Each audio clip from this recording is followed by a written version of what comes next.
YCP TDP మధ్య కుమారి aunty చిచ్చు పెట్టిందని మీకు తెలుసా? స్ట్రీట్ ఫుడ్ వ్యాపారి కోసం స్టేట్ అంతా కొట్లాడుకోవడం ఎప్పుడైనా చూసారా? కుమారి ఆంటీ అంటే ఫుడ్ మాత్రమే కాదు, పాలిటిక్స్ కూడా అని తెలుసా?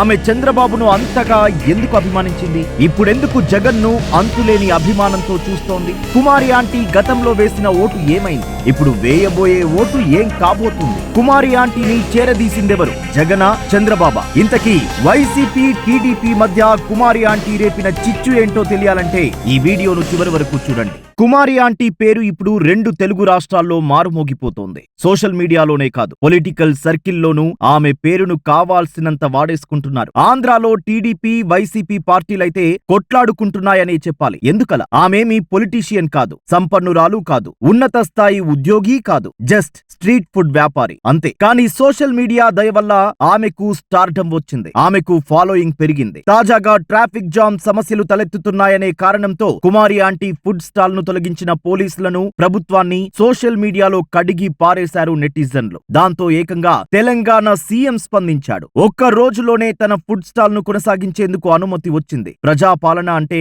అట్లుంటుందని చెప్పుకుని తెలంగాణ ప్రభుత్వం సంబరపడుతుంటే మరోవైపు కథ వేరుగా ఉంది. ఆంధ్రప్రదేశ్ లో కుమారి ఆంటీ పేరు చెప్పి వైసీపీ, టీడీపీ కార్యకర్తలు సోషల్ మీడియాలో కుమ్ముకుంటున్నారు. గుడివాడకు చెందిన దాసరి సాయి కుమారి అలియాస్ కుమారి ఆంటీ హైదరాబాద్ లో జీవిస్తున్నప్పటికీ ఆమె ఆంధ్రప్రదేశ్ కు చెందిన వ్యక్తి. ఆమెకు ఓటు హక్కు అక్కడే ఉంది. అయితే ఆమె ఫుడ్ స్టాల్ ను తీసేసిన నేపథ్యంలో చాలా యూట్యూబ్ ఛానల్స్ కుమారి ఆంటీని ఇంటర్వ్యూ చేశాయి. ఆమె ఒక యూట్యూబ్ ఛానల్లో మాట్లాడుతూ తనకు ఈ మధ్యనే సీఎం జగన్మోహన్ రెడ్డి ఇల్లు ఇచ్చాడని, అందుకు జగన్ ప్రభుత్వానికి రుణపడి ఉంటానని చెప్పింది. మరో యూట్యూబ్ ఛానల్ వారు మీరు అభిమానించే పార్టీ ఏది అని అడిగిన ప్రశ్నకు సమాధానంగా నాకు ఓటు హక్కు వచ్చినప్పటి నుంచి చంద్రబాబుకే ఓటు వేశాను, టీడీపీ అంటే అభిమానమని చెప్పింది. ఈ 2 విషయాల్లోనే కుమారి ఆంటీపై రాజకీయం మొదలైంది. ఒకవైపు జగన్మోహన్ రెడ్డి ఇల్లు ఇచ్చారని చెప్పిన వీడియోను వైసీపీ ప్రచారం చేస్తుంటే, మరోవైపు కుమారి ఆంటీ టీడీపీ అభిమాని అని, ఆమె తెలుగుదేశం పార్టీకే ఓటు వేసిందని చెప్పిన వీడియోను టీడీపీ పార్టీ ప్రచారం చేస్తుంది.